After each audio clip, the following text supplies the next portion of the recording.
Alors, bienvenue à tous. Donc on continue, grande journée, grande conférence FXECM Daily FX de ce 22 novembre. Alors, n'hésitez pas à aller vous désaltérer ou à manger un bout puisque nous ne faisons pas de pause ici en salle de trading. Bienvenue à tous. Alors, je vois, j'ai eu quelques questions là sur les problèmes de son et d'image. Faites F5, chargez le navigateur Mozilla Firefox. On est peut-être un peu victime de notre succès. Il y a beaucoup de monde en salle de trading, mais voilà, prenez le temps, on n'est pas pressé. On démarre tranquillement, donc voilà, relancez la page. Ouvrez plutôt qu'Internet Explorer, que Google Chrome ou Safari, etc. Mozilla Firefox me semble être le navigateur le plus stable pour faire fonctionner la salle de trading. Donc bienvenue à tous. Alors comment est-ce qu'on fait? Alors King Air me dit j'ai à manger et à boire depuis ce matin. Stéphane me dit non, je mourrai de faim s'il le faut. C'est parfait Stéphane, ça c'est l'esprit du guerrier. Mais quand même, non, il faut quand même se... Alors bon, comment est-ce qu'on procède? Il est un peu moins de midi 10, donc je vais dérouler la présentation sur les vagues d'Elliott et les ratios de Fibonacci. Pour ceux qui ont assisté à la présentation de vendredi dernier 15 novembre, où j'avais co-présenté le sujet avec Benoît Fernandez-Riou, cette fois-ci on va pas revenir sur tous ces phénomènes statistiques, on va vraiment se concentrer sur le lourd de la théorie des vagues d'Elliott. Donc c'est très théorique, je vous invite à prendre des notes, mais finalement pas tant que ça, puisque je peux d'ores et déjà vous annoncer que... pas loin de l'intégralité de cette présentation sera bientôt disponible sous la forme d'un guide. Alors par contre, vous allez mettre cette page dans vos favoris, guide de trading. À l'heure actuelle, vous avez 5 guides. Normalement, courant de semaine prochaine, si tout va bien, et là c'est vraiment forte probabilité, vous aurez dans cette page deux nouveaux guides, le guide Ishimoku et le fameux guide Elliott, qui reprendra en grande partie tout ce dont, tous les sujets que nous allons aborder là lors des prochaines 50 minutes. Donc voilà, prenez des notes, je vais essentiellement vous dire les choses les plus importantes à retenir, mais vous retrouverez tout à l'écrit sous la forme d'un guide la semaine prochaine, donc sur cette page-là. Alors c'est parti, on attaque. Et puis phase de questions-réponses à partir de midi 35, midi 40. Donc voilà, n'hésitez pas à les poser au fur et à mesure de la présentation. Donc vague d'Elliott et Fibonacci.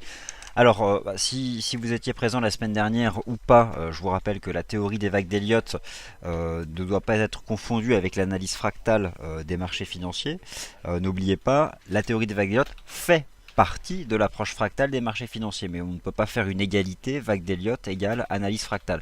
C'est simplement faux. Alors le principe de l'analyse fractale, c'est le fait de considérer qu'un marché, que des prix de marché, que des cours de marché évoluent de manière déterministe. Concrètement, vous prenez n'importe quel actif, l'once d'or, le CAC 40, une paire de devises, et vous pouvez lui appliquer, lui superposer un schéma d'évolution des prix.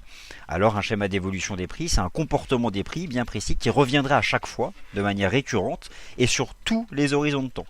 Alors on peut imaginer un marché qui évoluerait en vagues, des vagues qui se construisent toujours de la même façon. Vous pouvez les appliquer sur l'actif de votre choix, sur l'horizon de temps mensuel, hebdomadaire, journalier, horaire, etc. Au fond, c'est tout simple, l'approche fractale des marchés financiers, c'est une grille de lecture des marchés, un mouvement bien particulier, et vous l'appliquez, vous le collez sur l'actif qui vous intéresse. Donc voilà, au fond, ce qu'est la base de l'approche fractale des marchés financiers. Ça peut paraître simple, puisque si tous les marchés évoluaient de la même façon, à ce moment-là, on pourrait tout prévoir. C'est pour ça qu'il faut prendre du recul par rapport à cette méthode d'analyse. Ça fait partie du panier d'indicateurs techniques qui est à votre disposition. Vous pouvez vous en servir, mais au même titre que lorsque vous analysez les marchés, vous n'utilisez pas uniquement un indicateur ou pas uniquement les supports et les résistances, vous utilisez plusieurs indicateurs, et l'objectif c'est d'affiner un peu le travail de recherche. Donc première chose à bien retenir, les vagues d'Elliott que vous avez là sous les yeux, sous la forme donc d'une animation, c'est ce mouvement déterministe des marchés financiers. C'est-à-dire que cette structure en vague, donc pour la partie des vagues d'impulsion ici c'est numéroté, les vagues de correction elles sont lettrées, et bien le principe c'est que vous allez pouvoir appliquer cette structure de marché, ce rythme de marché à l'actif de votre choix. Donc ça c'est ce qu'on appelle le cycle elliottiste de base. Donc ici nous sommes dans le cas d'un grand marché haussier. Dans un grand marché haussier, vous avez 5 vagues d'impulsion. 1, 2, 3, 4, 5, puis 3 vagues de correction pour un total de 8 ans. 8 ans qui forment un marché complet. Dans le cadre d'un grand marché baissier, c'est la même chose, sauf que c'est inversé. Alors, un des principes de base sur lequel je suis revenu de l'approche fractale des marchés financiers, c'est que ça s'applique à tous les horizons de temps. C'est-à-dire que si par exemple, vous avez en données journalières ce type d'approche sur la paire euro-dollar et que vous passez ensuite sur l'horizon de temps horaire, le principe c'est que vous allez aussi pouvoir aller chercher le même type de comportement des prix sur l'horizon de temps inférieur et puis descendre ainsi petit à petit d'un horizon de temps supérieur vers un horizon de temps inférieur. Illustration d'ailleurs par ce petit schéma qui apparaît juste ici en bas de ces 8 ans de marché. Vous retrouvez donc vos 5 vagues principales et vos 8 ans complets, et vous observez ici, par exemple, si vous prenez le temps numéro 1 et le temps numéro 2, vous retrouvez exactement la même chose. C'est ça le principe du fractal. Et si vous descendez à nouveau, imaginons ici, dans cette petite jambe ici de hausse, le point de départ du mouvement, vous pouvez à nouveau appliquer dans cette phase-là 5 sous-vagues. Donc le principe c'est ça, vous partez d'un mouvement comme ça complet, imaginons que ce soit l'horizon de temps hebdomadaire, et puis ici vous descendez sur un horizon de temps inférieur et vous réappliquez le même schéma d'évolution des marchés. C'est ça ce qu'on appelle une fractale, et la théorie des vagues d'Elliott, c'est donc une des applications, c'est un mouvement fractal et qui se découle donc de cette façon. Alors là ce que vous retrouvez donc sur ce mouvement en 8 ans, vous retrouvez donc 3 pourcentages, 0%, 50%, 100%. Ça a été mis plus ou moins au hasard, mais c'est pour vous rappeler le deuxième socle de la théorie des vagues d'Elliott. Ce n'est pas qu'un mouvement déterministe, ce n'est pas qu'un rythme de marché en 8 ans que vous retrouvez sur tous les horizons de temps. C'est plus pratique que ça, puisque chacune de ces vagues sont liées entre elles en fait par des proportions de marché bien précises, alors qui reviennent de manière elles aussi récurrente. Par contre, voilà, ce n'est qu'une question de probabilité, on parlera de retracement usuel, c'est-à-dire que certains ratios, qu'il s'agisse de ratios de retracement ou de projection, reviennent avec une plus ou moins grande probabilité de réalisation. Donc première chose à retenir, la théorie des vagues d'Elliott appartient à l'approche fractale des marchés financiers, qui considère que les cours des actifs cotés évoluent selon un schéma bien précis, bien particulier, et ce sur tous les horizons de temps. Ici, vous avez donc le schéma elliottiste de ce panier donc, de l'approche fractale des marchés financiers. Et donc, bien sûr, on reviendra tout à l'heure dessus, l'importance des proportions de marché. Là, on s'intéresse à l'axe des ordonnées, qui lie entre elles donc ces différentes vagues. Allez, on continue. Alors maintenant, qu'est-ce qui se cache aussi derrière ces vagues d'Elliott? Ça, c'est la deuxième chose qu'il faut impérativement retenir. Si vous voulez, Ralph Nelson Elliott, au-delà de proposer un simple modèle d'évolution des cours, il explique aussi la psychologie de marché, la maturité d'une tendance qui se cache derrière ces vagues. Alors au fond, c'est assez logique tout ça, mais finalement ça aide à comprendre un certain nombre de choses. Alors la vague 1 voit les premiers acheteurs se positionner, finalement les acheteurs précurseurs, généralement la majorité n'a pas encore conscience que le marché change de tendance. La vague 2 vient ensuite corriger la vague 1, la vague 3 est la plus importante des vagues d'impulsion. Elle représente donc le cœur du marché. Alors dans l'exemple qu'on a vu précédemment, il s'agissait d'un marché haussier, mais la vague 3 représente aussi le cœur d'un grand marché baissier. C'est lorsqu'on commence à en parler un peu plus, de manière générale, le mouvement en cours commence à faire consensus. Et là on voit donc une majorité d'acheteurs arriver sur le marché. Petite chose là d'ores et déjà que vous pouvez noter si vous avez de quoi écrire, ou un petit calepin ou un document Word ouvert à côté de la salle de trading, la vague 3 n'est jamais la plus courte dans un décompte elliottiste. À partir du moment où vous êtes face à un marché, que vous vous essayez à faire un décompte et que vous avez une 3 qui est rikiki, qui est toute petite, qui fait à peine 50% de la 1, vous oubliez votre décompte, il est faux. Donc ça, c'est une des premières règles à retenir, la vague 3 n'est jamais la plus courte. La vague 4 corrige la 3, vous l'avez vu tout à l'heure dans le schéma, et enfin la vague 5, celle qui se trouve au sommet ou au creux d'un grand marché, c'est donc la dernière des vagues d'impulsion. C'est généralement dans ce type de vague qu'on observera soit des figures de retournement de tendance, des doubles sommets, des figures d'essoufflement, alors dans une tendance haussière par exemple un biseau ascendant, et souvent des divergences de marché. Alors dans le cadre d'un marché haussier, des divergences baissières, et dans le cadre d'un marché baissier, des divergences haussières. Et clairement, c'est en vague 5 que les retardataires arrivent et poursuivent, entretiennent la hausse du marché, et en fait, ces retardataires permettent aux précurseurs de sortir du marché. Finalement, les acheteurs de la vague 5 finissent la plupart du temps par être perdants, et parfois ils peuvent arriver à sortir à zéro, mais ça, tout est question de bonne lecture des marchés. Donc, la théorie des vagues d'Elliott, un mouvement déterministe des marchés financiers, une structure en vague qui a toujours la même forme. Il y a des cas particuliers, on va aborder les cas particuliers, qui a toujours la même forme. 5 temps, 3 temps correctifs. Les vagues qui vont dans le sens de la tendance sont des vagues dites d'impulsion. Les vagues à contre-tendance sont des vagues de correction. Et enfin, la vague 3 n'est jamais la plus courte. Et c'est dans la 5 que vous allez observer souvent des figures chartistes, des soufflements ou des signaux d'alerte du côté des indicateurs. Voici donc ce qu'il faut déjà retenir dans un premier temps. Alors on continue et on en revient justement donc à ces vagues d'impulsion. Alors les vagues d'impulsion c'est quoi? Rappelez-vous, 1, 2, 3, 4, 5 et les 3 vagues ABC.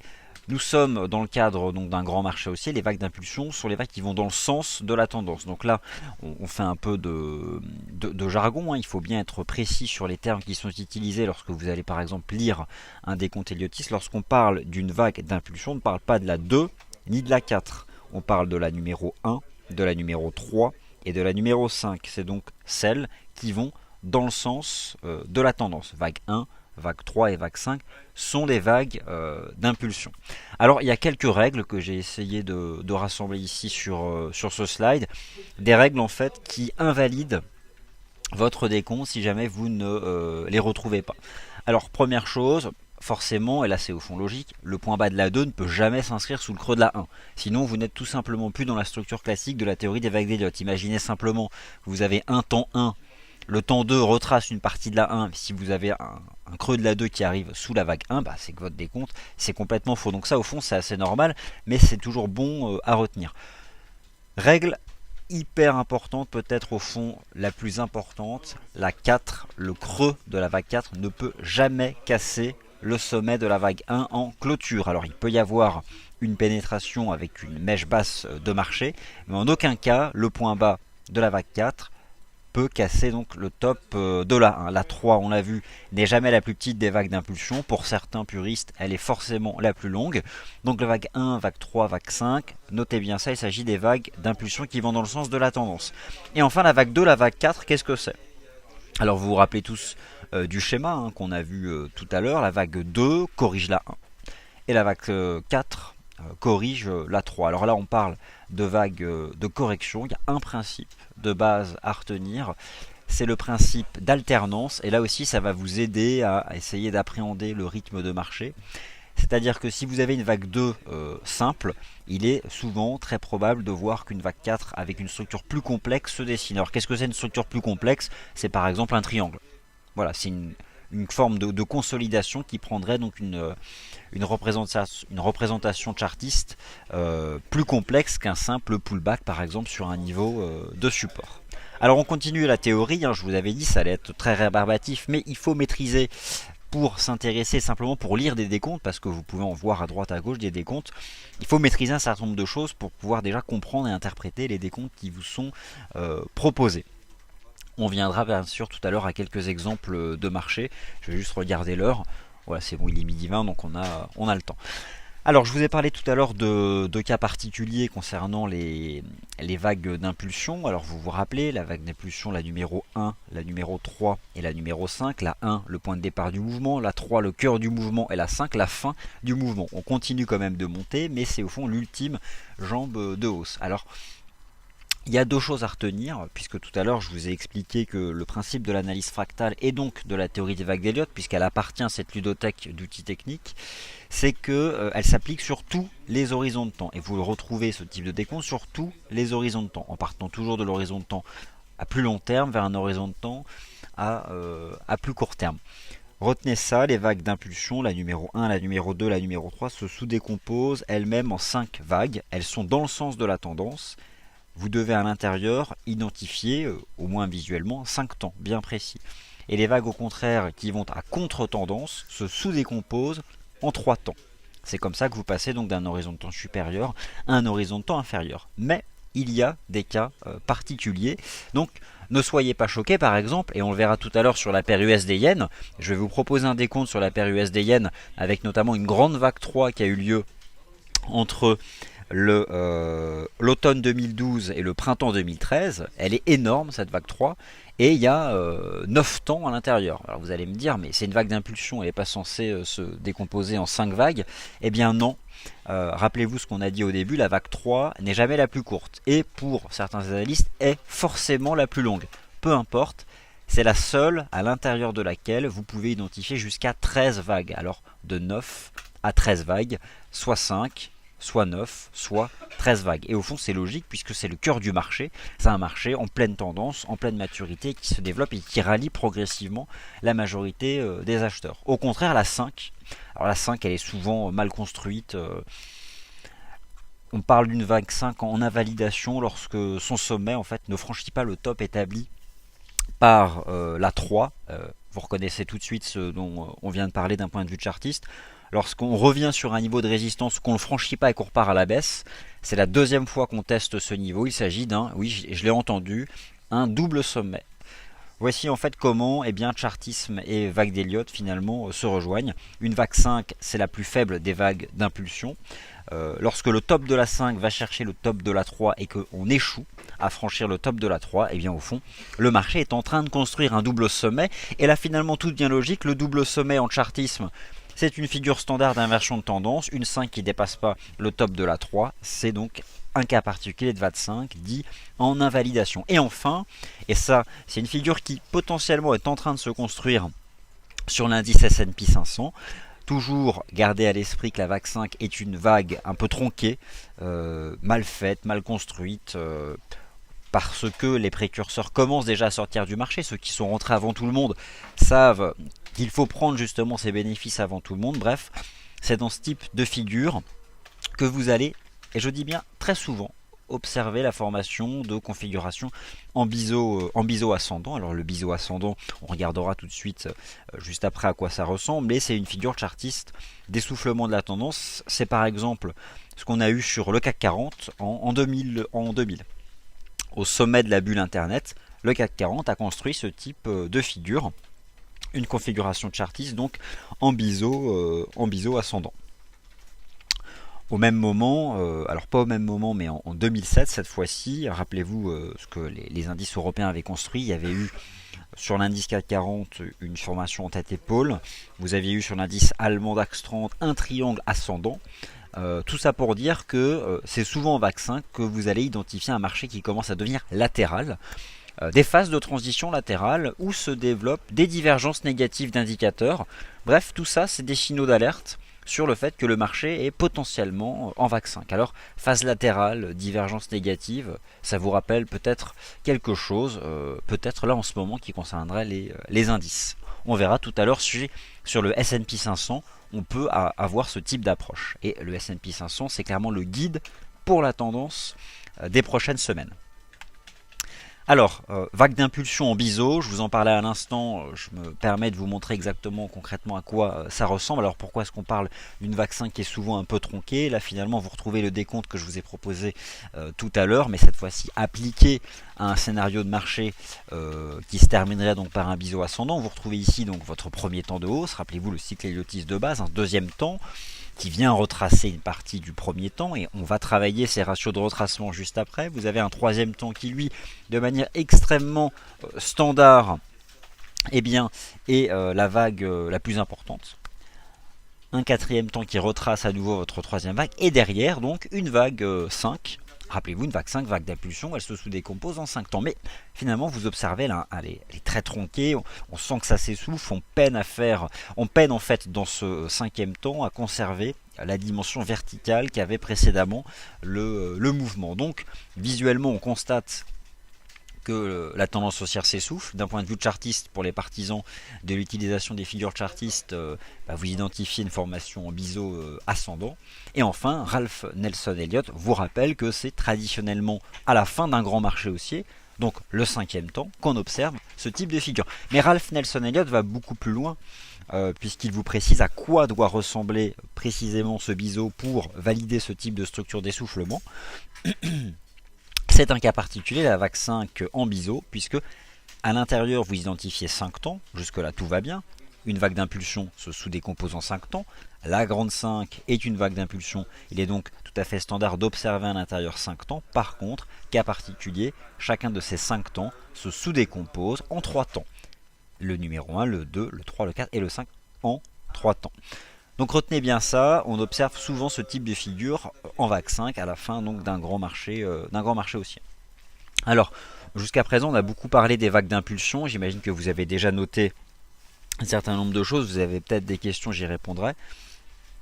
La numéro 1, la numéro 3 et la numéro 5 sont donc des vagues d'impulsion qui vont dans le sens de la tendance. Vous avez bien noté que la vague 3 n'est jamais la plus courte. La 5 est régulièrement une vague à l'intérieur duquel vous allez pouvoir observer soit des figures chartistes d'essoufflement, type biseau ascendant, ou encore des divergences négatives d'indicateurs. D'ailleurs à 18h, tout à l'heure, grosse formation sur les divergences, toujours ici en salle de trading. Mais voilà, bref, on observe ce type de signaux d'alerte. Et enfin la 1, c'est le point de départ du mouvement, c'est clairement pas la plus importante.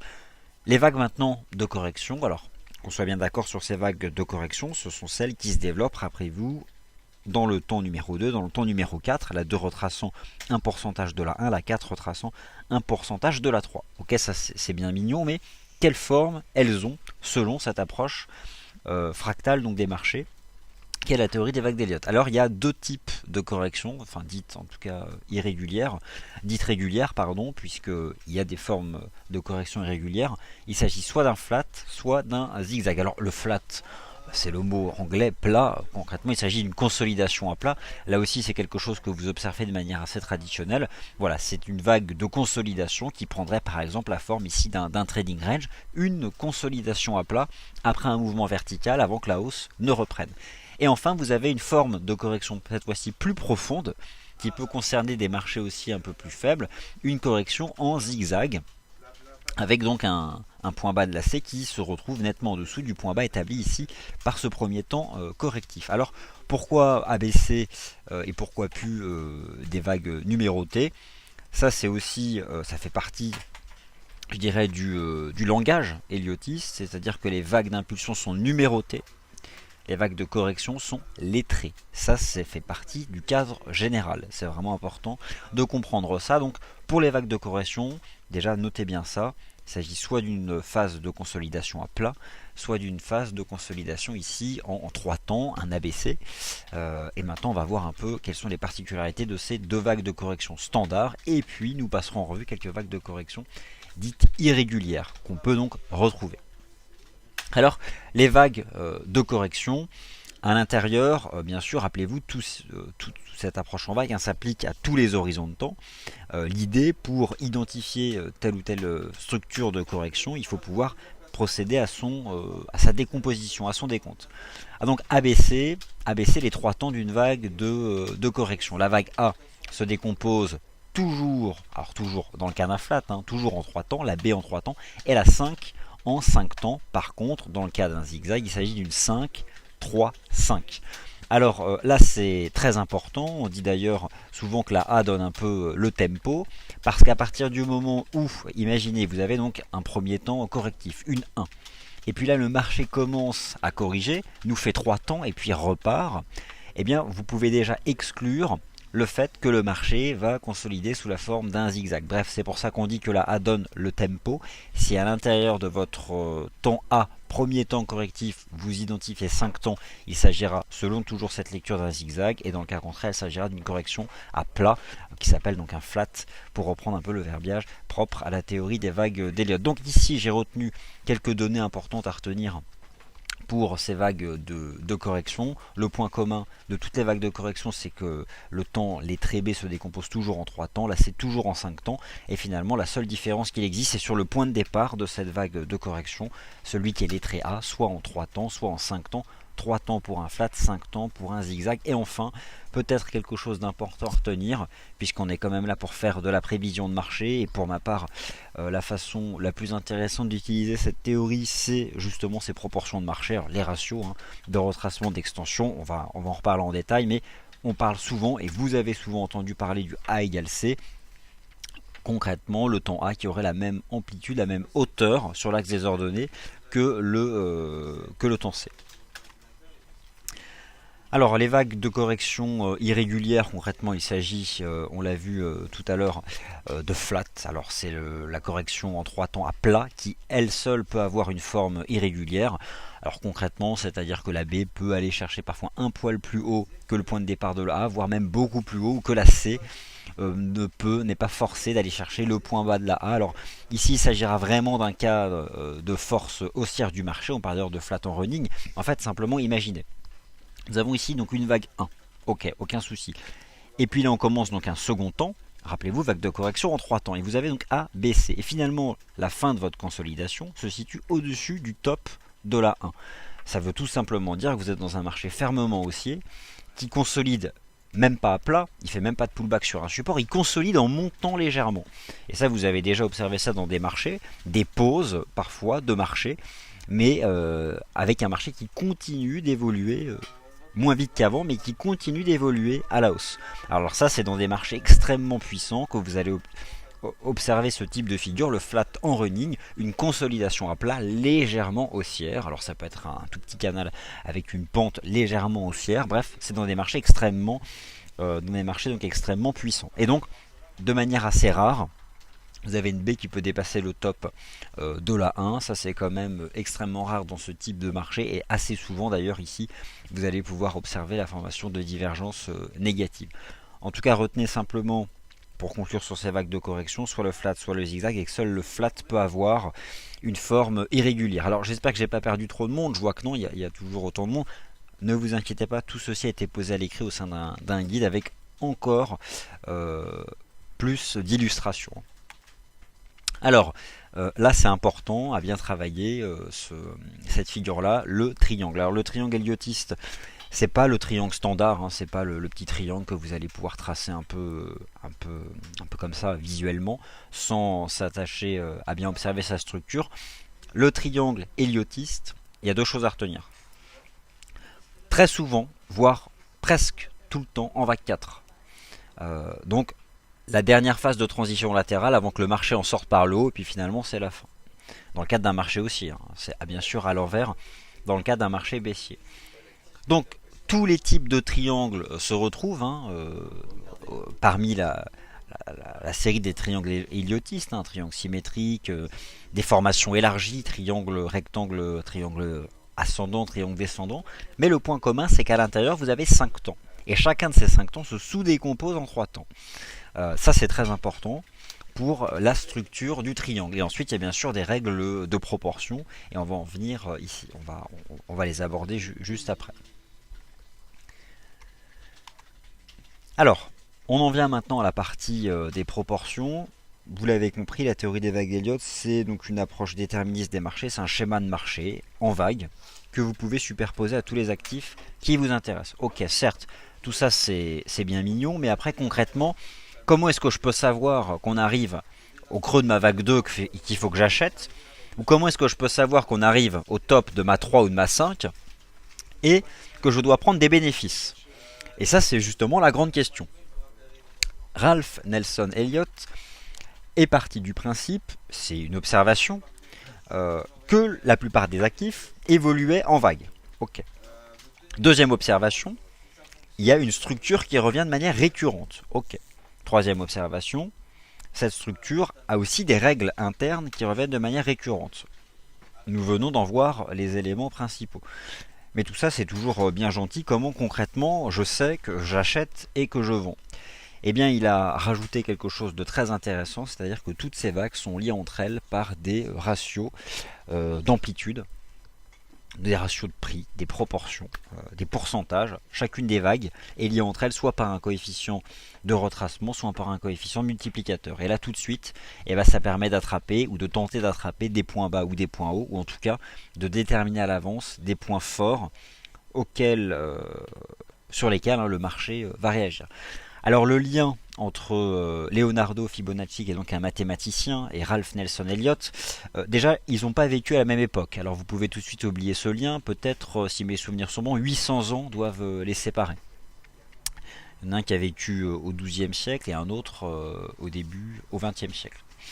Alors, Leonardo Fibonacci, vous avez sur votre plateforme MarketScope par exemple des ratios dits de Fibonacci. Mais dites-vous bien que ce cher mathématicien, il n'est pas à l'origine de ces ratios.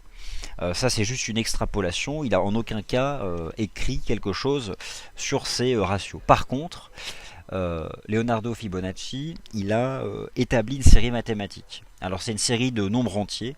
Vous en avez sous les yeux les 14 premiers nombres entiers. Elle se construit par addition successive. C'est tout simple. Vous commencez par 0 et 1. Vous prenez le 0, vous prenez le 1. Et vous additionnez. 0 plus 1 égale 1. 1 plus 1 égale 2, 1 plus 2 égale 3, 2 plus 3 égale 5, 3 plus 5 égale 8, 5 plus 8 égale 13, 8 plus 13 égale 21, etc., etc. Et puis vous pouvez comme ça continuer très longtemps. En fait, Ralph Nelson Elliott a utilisé cette série mathématique pour identifier des proportions de marché qui reviendraient de manière récurrente. Et vous allez regarder, ça fonctionne plutôt bien. Quel est, et je pense que c'est quelque chose qui saute aux yeux, le pourcentage qui lie chacun de ces nombres entiers consécutifs? Alors, on va essayer de trouver la réponse ensemble. On va prendre les quotients dans l'ordre: 2 tiers, 3 cinquièmes, 5 huitièmes, 8 treizièmes, 13 21e. Voilà, vous prenez la série, vous mettez un slash, ça vous fait des quotients. C'est une fraction, c'est juste un numérateur sur un dénominateur. Et on continue. 21 34e, 34 55e, etc. Vous pouvez prendre la petite calculatrice qui est sur votre bureau, sur votre ordinateur, et vous allez voir que à chaque fois vous allez trouver quelque chose qui est proche de 60%. 2 tiers, 5 huitièmes, 13 20e. Alors c'est pas précisément le même résultat, mais allez-y, prenez la calculatrice, faites les 5 premiers, vous allez voir, ça fonctionne comme ça. Bon, on peut même le faire ensemble. Allez, on va aller la chercher, et on va constater d'où viennent justement ces ratios. Alors on bascule sur la présentation, et ensuite on viendra donc aux exemples de marché. Alors c'est parti, la calculatrice, où est-ce qu'elle se cache? Elle est là. Alors hop, on y revient. Donc c'est parti, on va le faire ensemble. Alors déjà 2 tiers, bon bah 2 tiers c'est ok. Bon, 66, ok, très bien. Puis on continue. 3 cinquièmes. 60%, ok. 8 treizièmes. 61%. 21 34e. 61%. On continue. 34 55e. 61%. Bref, cette série de nombres entiers, chaque nombre entier représente, à peu de choses près, autour de 61% du nombre entier suivant. 61,8% se retrouve donc très fréquemment. C'est un des ratios de Fibonacci que vous retrouvez sur toutes les plateformes de trading que vous connaissez. Ok, mais on est allé un peu vite parce que, regardez ici, le rapport entre 1 et 2, c'est pas 60%, c'est 50%. 50% n'est-il pas le ratio qui est considéré par la plupart des analystes techniques comme étant le plus important? Donc 50%, 61,8, et puis on va continuer, et on va multiplier chaque nombre entier par 1, 61,8. Alors on va multiplier par exemple 2 par 1,61,8, on obtient donc 3,23. On va multiplier 5 par 1,61,8, on obtient 8. On va multiplier 8 par 1,61,8, on obtient 13. Et donc, on observe qu'à peu de choses près, si on multiplie chaque entier par 1,61,8, on obtient à peu de choses près le nombre entier suivant. 1,61,8, mais qu'est-ce que c'est 1,61,8? Et là, c'est quelque chose que vous connaissez tous, c'est le nombre d'or. 1,61,8, le nombre d'or, ce chiffre, ce coefficient multiplicateur, car il est supérieur à 1, un ratio de retracement c'est inférieur à 1, qu'on retrouve partout. C'est irrationnel, personne ne l'explique, mais dans l'art, la peinture, les perspectives dans l'art, les perspectives en peinture, dans l'architecture, les bâtiments, la construction, de tout objet d'ailleurs quel qu'il soit, eh bien c'est une proportion qui souvent permet à l'objet d'exister, de tenir sur pied. Mais on ne l'explique pas. En tout cas, c'est une proportion qui fonctionne bien. Et bref, là, c'est une proportion qui permet aussi de construire cette série mathématique. Et on peut continuer, si vous élevez au carré 61,8, vous obtenez 0,38,2, et 61,8 plus 0,38,2, ça fait 1. Donc au final, dans cette série mathématique de Fibonacci, en termes de proportion, on retrouve 50%, 38,2, 61,8%, le 100%, on retrouve aussi le 0%, et on retrouve un coefficient multiplicateur 1,61,8. Eh bien, ceci doit bien sûr vous rappeler à tous, sur votre plateforme, les ratios de projection, les ratios d'extension, les ratios de retracement dits de Fibonacci, alors qu'en fait, c'est simplement une extrapolation, quelque chose qu'on a sorti de la série mathématique de cet éminent mathématicien. Alors pour en revenir à la théorie des vagues d'Elliott, Ralph Nelson Elliott est parti de l'observation, donc de cette récurrence des proportions, si vous voulez. C'est une des bases de l'approche fractale, la récurrence. la récurrence. Un phénomène, soit d'évolution des prix, soit mathématique, qui revient de manière permanente sur, alors là entre autres pour Ralph Nelson Elliott, sur les marchés. Et donc Ralph Nelson Elliott est parti du principe qu'il y a cette structure en vague, il y a des proportions qui semblent être naturelles, on ne l'explique pas mais il y a des proportions de marché qui sont naturelles. Je vais faire deux choses, je vais d'une part appliquer mon scénario en vague au marché, et en plus je vais appliquer à mon scénario en vague ces proportions. Et Ralph Nelson Elliott a observé qu'en effet, oui, eh bien, de manière très fréquente, ces vagues sont liées entre elles par des ratios justement qui sont issus de cette série mathématique de Fibonacci et notamment par exemple le 1,618, cette proportion naturelle, ce fameux nombre d'or qu'on retrouve sur les marchés. Alors ce que vous avez sous les yeux, et ça je vous l'avais déjà montré mais cette fois-ci il est ici dans sa forme complète, et puis on va en venir à des exemples de marché et à une phase de questions-réponses. Il s'agit donc d'un travail de sondage que je vous ai proposé. Le principe c'est quoi? Il y a des ratios, on est tous d'accord, il y a une structure en vague, et la structure en vague vous la retrouvez ici. Donc là j'ai bien repris toutes les vagues dont je vous ai parlé. Rappelez-vous, les vagues chiffrées sont des vagues d'impulsion, et tout ce qui est lettré sont des vagues de correction. Et puis donc ici j'ai repris les ratios classiques qui lient entre eux d'ailleurs la série mathématique de Leonardo Fibonacci. Et puis chacun de ces ratios correspond donc à une échelle de réalisation. Bien sûr, plus il y a de petites étoiles, de petits astérix, plus il y a de fortes chances d'avoir un point d'inflexion. Alors concrètement, c'est là où on en vient à la réponse à la question tout à l'heure. Comment est-ce que je sais que je suis sur un point bas ou un point haut?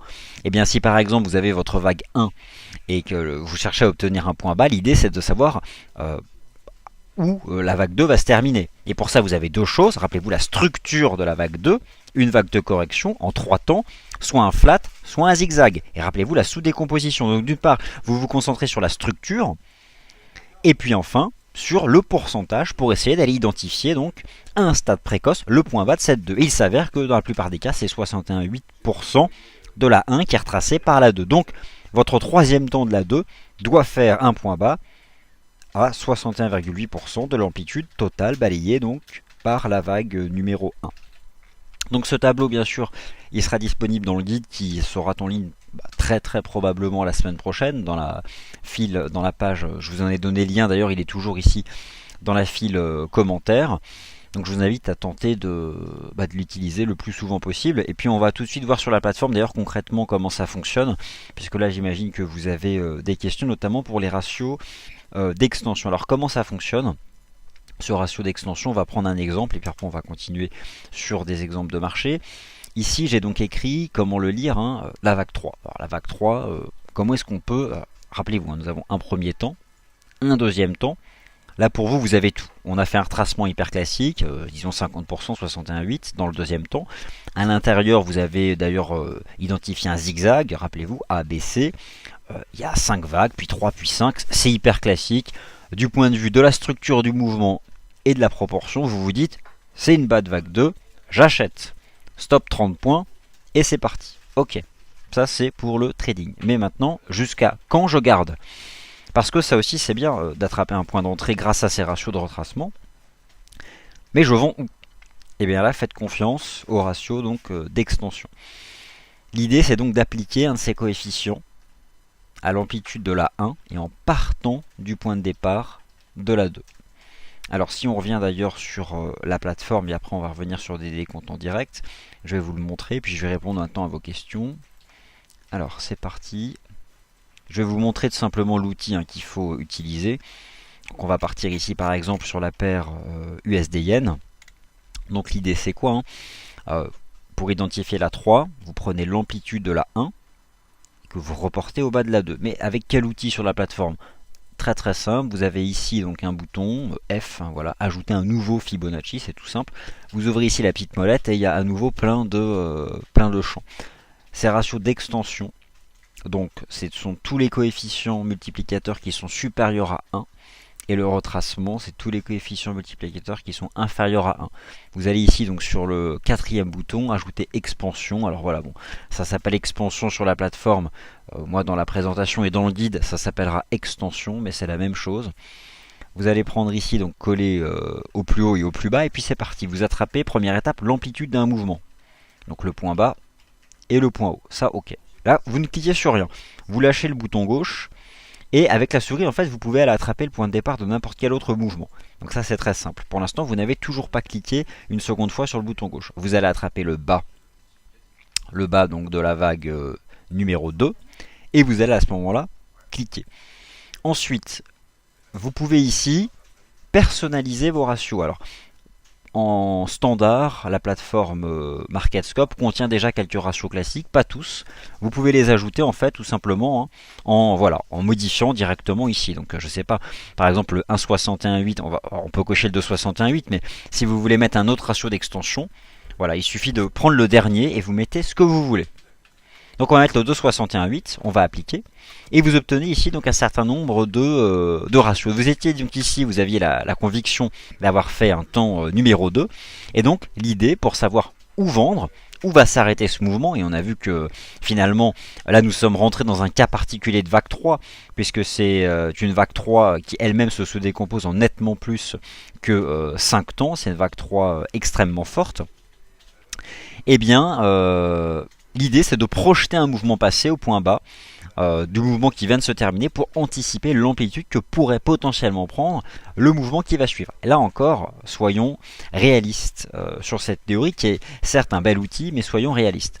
Jamais cette théorie vous donnera avec une certitude à 1000% un point haut ou un point bas de marché. Par contre, grâce à cette approche des marchés, vous avez la possibilité de savoir où potentiellement le marché peut simplement réagir. Et l'idée, et moi c'est ma façon de travailler en fait, l'analyse technique, c'est d'utiliser donc plusieurs outils les uns avec les autres. Et s'il s'avère qu'un point de marché correspond à une extension classique, s'il s'avère que cette extension correspond à une résistance horizontale parfaite, et puis si en plus à ce moment-là j'ai une moyenne mobile qui passe, et puis plein d'autres indicateurs qui renforcent la solidité d'un niveau, je me dis le marché, lorsqu'il atteindra ce niveau de cours, va réagir. Donc l'idée c'est ça, et mon conseil est de ne pas s'enfermer dans un décompte héliotiste, car encore une fois, pour en voir le fonctionnement en détail, ça prend des jours et des mois de pratique. Là vous n'avez vu aujourd'hui que la partie émergée de l'iceberg, les règles de base, quelques règles dites d'overlap, et d'ailleurs j'en viens, puisque j'imagine que peut-être vous avez déjà essayé de faire des décomptes. Je vous ai résumé dans ce slide qu'est-ce qui invalide mécaniquement et automatiquement votre décompte. Vous ne pouvez absolument pas présenter un décompte si un élément de ce slide se retrouve dans votre hypothèse. Première chose, la règle dite d'overlap la plus importante, le creux de la 4 n'enfonce jamais le top de la 1 et jamais en clôture. Votre décompte sera sinon complètement faux. Il est possible que la vague 3 ne soit pas la plus grande, mais elle n'est jamais la plus courte. Et enfin ici en rouge, les vagues d'impulsion se décomposent toujours en 5 temps et les vagues de correction en 3 temps. Alors concrètement, un mouvement correctif à l'intérieur duquel vous avez 5 temps n'est pas un mouvement correctif. Donc là il faut reprendre votre décompte. Et enfin, le décompte doit être réalisé de manière verticale. Toujours pareil, vous partez de l'horizon de temps le plus élevé vers l'horizon de temps le plus proche du court terme. Alors, ici en fait, dans ces slides, j'ai posé à l'écrit finalement une forme de notice explicative du fonctionnement du tableau de proportion que je vous ai proposé tout à l'heure. Bon, vous pouvez, ça fait partie aussi des pages, c'est un peu un résumé du guide, mais voilà. Bon, concrètement, j'explique comment marche ce tableau. On en a déjà parlé, vous pourrez retrouver bien sûr tout ça à l'écrit. Maintenant, je vais quand même regarder vos questions, c'est quand même plus important. Rappelez-vous simplement qu'en termes de langage, lorsqu'on parle d'une T3 ou d'une T5, en fait, c'est une vague théorique. Lorsque je parle par exemple ici d'une T3, je prends la 1, je projette une certaine extension de la 1 au creux de la 2, et j'ai des niveaux théoriques qui apparaissent sur mon chart. C'est des tops de marché possibles pour une vague 3. Et vu qu'elle n'existe pas, on parle d'une T3. Et idem donc pour les retracements. Et puis il y a plein de cas particuliers. J'ai vraiment essayé de faire short, mais en fait il y a plein de choses à voir encore. Notamment dans les proportions. Là on a vu que les proportions les plus standards. Mais j'en reviens tout à l'heure au triangle héliotiste. Alors le triangle héliotiste c'est vraiment un triangle particulier, rappelez-vous, hein, qui apparaît souvent en vague 4, à l'intérieur duquel vous avez 5 temps. Chacun de ces 5 temps se sous-décompose en 3 temps. Et encore plus important que ça, quelle que soit la forme du triangle, eh bien chacune des 5 vagues au sein du triangle eh bien, sont liées entre elles par un ratio usuel de 76,4. Alors peut-être que là on a perdu un peu de monde, mais voilà. C'est un vrai casse-tête, hein, cette théorie de vague d'Elliott, dans le sens où c'est pas un casse-tête, mais il y a juste des règles à appliquer. C'est un schéma de marché en fait. Il laisse très peu la possibilité, je dirais, à. Alors, il y a bien sûr de l'interprétation, il y a beaucoup d'hypothèses, mais vous ne pouvez pas inventer des règles. Il y a des règles clairement à appliquer et l'idée c'est d'aller observer le marché, d'aller voir si vous retrouvez certaines parties de cette théorie justement sur le marché. Donc voilà, tout ceci sera disponible. D'une part là la présentation est enregistrée, vous pouvez tout relire, mais surtout là tout ceci est issu du guide que je vous ai préparé et en fait la page est prête, on attend juste que la partie informatique appuie sur le bouton lancement, donc ça arrive.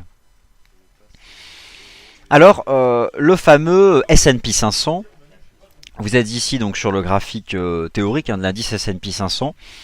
L'idée voilà, c'est qu'actuellement, et d'ailleurs ça se retrouve dans le décompte, nous aurions à l'heure actuelle donc un S&P 500 qui serait en train de construire donc une formation, un biseau ascendant. Nous serions à l'heure actuelle dans le 5e temps de la 5, au sein de cette structure compressive en biseau ascendant. Et d'ailleurs, si vous allez, ici c'est un graphique en données hebdomadaires, si vous passez en données journalières, vous verrez que vous retrouvez vraiment quelque chose d'assez standard, assez classique d'un biseau ascendant. Mais il est midi 54, je vais répondre à vos questions, sinon nous allons déborder. Alors c'est parti. Est-ce qu'il reste des gens en salle de trading ou est-ce que j'ai perdu tout le monde ?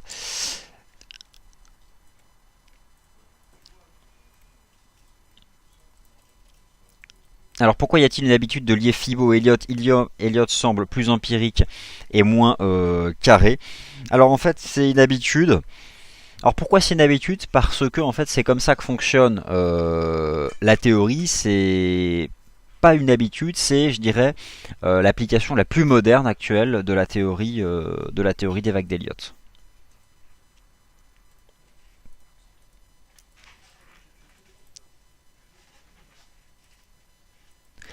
Alors, visiteurs, tout est rassemblé sous la forme d'un guide, donc vous aurez tout naturellement sous la forme d'un guide dans la rubrique dont je vous ai parlé tout à l'heure. Donc ça n'hésitez pas, vous retrouverez tout dessus.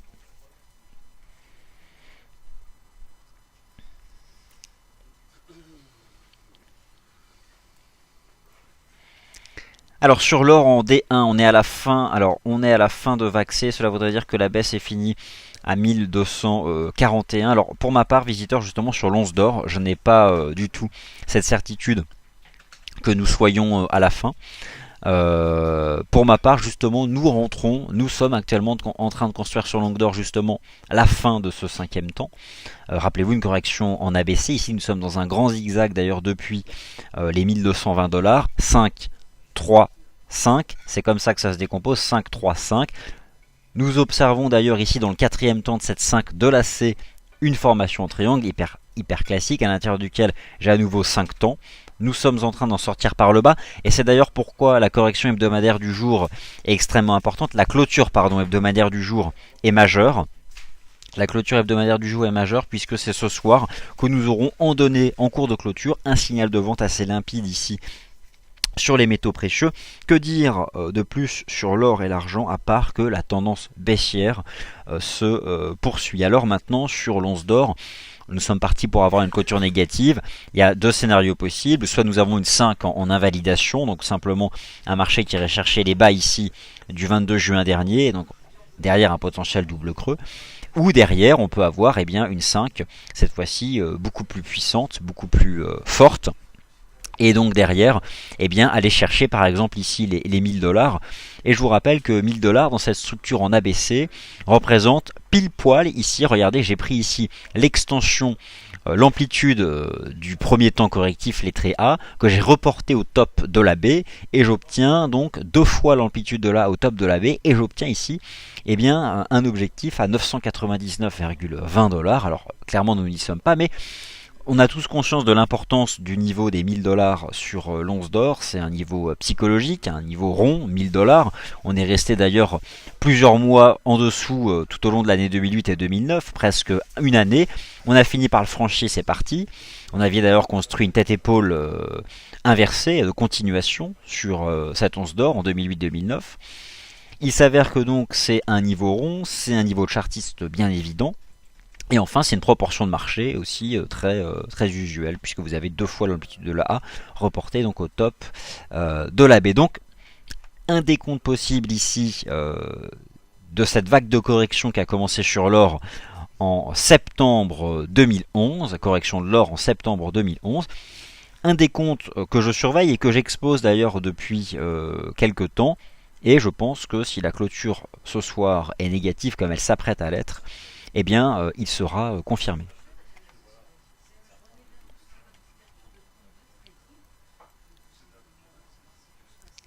Alors, Sylvie, j'ai du mal à comprendre comment ça s'utilise en pratique. Naturellement, il faudra que j'organise de toute façon en salle de marché un webinaire application. On a tous vu la théorie, une heure où on ne fera plus de théorie, où on ira appliquer ça directement aux actifs.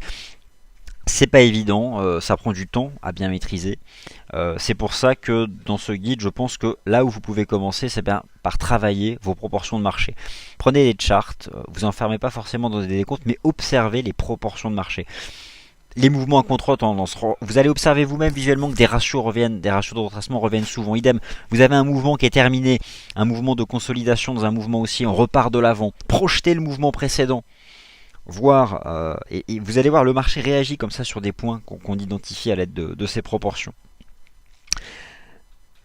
Alors un tableau Excel serait plus rapide. Alors Panther Scientific donne plus d'informations. Oui, bah alors bon là c'est sous la forme d'un tableau. Vous allez voir c'est dans un PDF, hein. Mais après vous pouvez. Ça vient d'Excel. Hein. De toute façon ce tableau je l'ai construit bien sûr sur Excel. Et il a été mis en PDF hein, pour arriver. Alors Dave, lorsque vous ouvrez votre graphique du CAC 40, vous avez ici l'onglet, le petit bouton F, Fibo, vous ouvrez ici l'onglet déroulant. Le retracement, c'est ajouter Fibonacci. Là aussi, c'est pas bien expliqué, je reconnais, mais la première ligne, ajouter Fibonacci, ce sont les retracements. Donc expansion, ce sont les extensions. Et ajouter Fibo, ici, ce sont les retracements. Alors c'est pas précisé, mais voilà. Ajouter Fibonacci, il s'agit donc des retracements.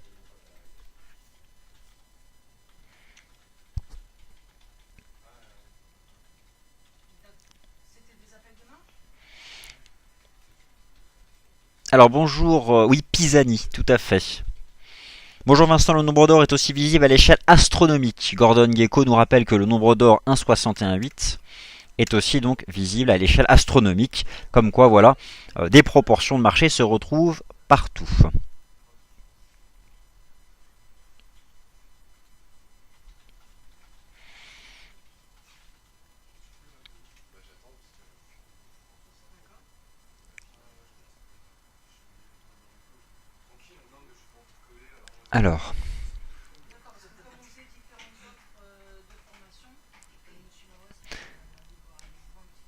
Alors, Carlos nous pose ici une question importante. Je ne l'ai pas inclus dans le webinaire.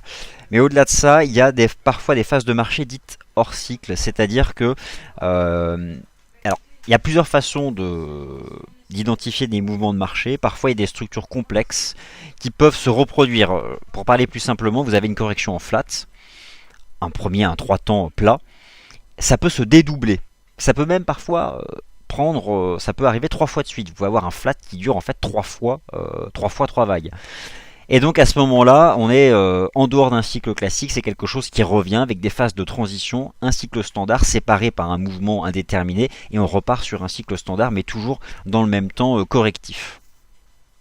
Alors Carlos, j'aborde ça dans le guide, hein, dans le guide qui sera disponible. Enfin, qui existe déjà, il faut juste le mettre en ligne. Alors Dave, pour le sous-décompte, je vais aller poster ça. On va regarder ça dans la file de l'or.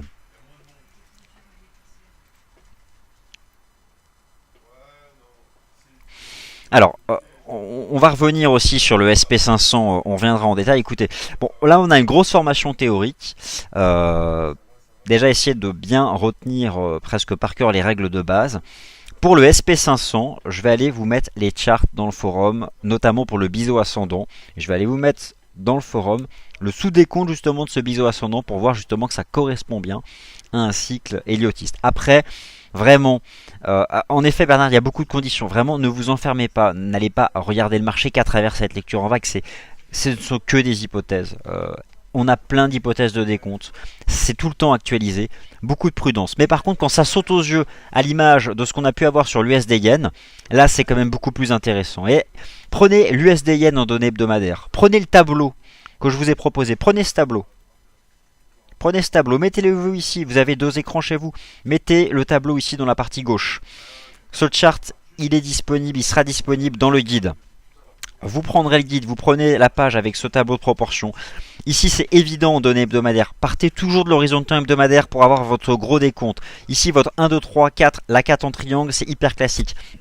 Et projetez les extensions théoriques de la 5 pour obtenir ici le top de la 5. Commencez à travailler des choses évidentes. L'USD Yen, c'est hyper bien pour se faire au premier décompte. Donc, l'USD Yen en données hebdomadaires.